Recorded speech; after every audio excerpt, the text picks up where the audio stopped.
একটা বাঘ জঙ্গলে ঘুরে বেড়াচ্ছিল এবং একটা শিকারীও বাঘটিকে গুলি করার জন্য লুকিয়ে ওর পিছনে ঘুরছিল।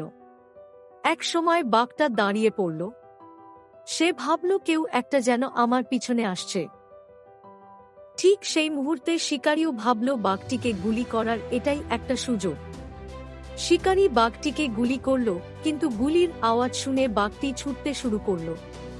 শিকারীও তার পিছন পিছন ছুটতে শুরু করল।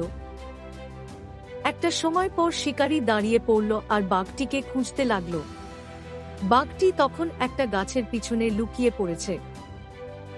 শিকারী বাঘটিকে দেখতে পেল না, কিন্তু বাঘটি শিকারীকে দেখতে পেয়ে তার ঘাড়ের উপর ঝাঁপিয়ে পড়ল।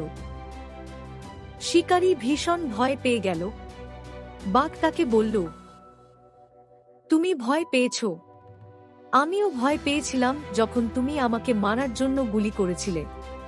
আমি তোমাকে মারতে চাই না। যদি তুমি আমাকে কথা দাও তুমি আর কোনোদিন কোনো প্রাণীকে হত্যা করবে না, তবে আমিও তোমাকে একটা সুযোগ দিতে চাই। আমাদেরও শান্তিতে বসবাস করার অধিকার আছে। শিকারী তার নিজের ভুল বুঝতে পারল এবং বাঘকে বলল, আমি দুঃখিত আমার বন্ধু। বাঘ বলল, তুমি এখন তোমার বাড়ি ফিরে যেতে পারো। শিকারী বাড়ি ফিরে গেল। আপনি যদি এই ধরনের মজার গল্প শুনতে চান তাহলে অনুগ্রহ করে আমাদের পেজটি ফলো করুন এবং সাবস্ক্রাইব করুন।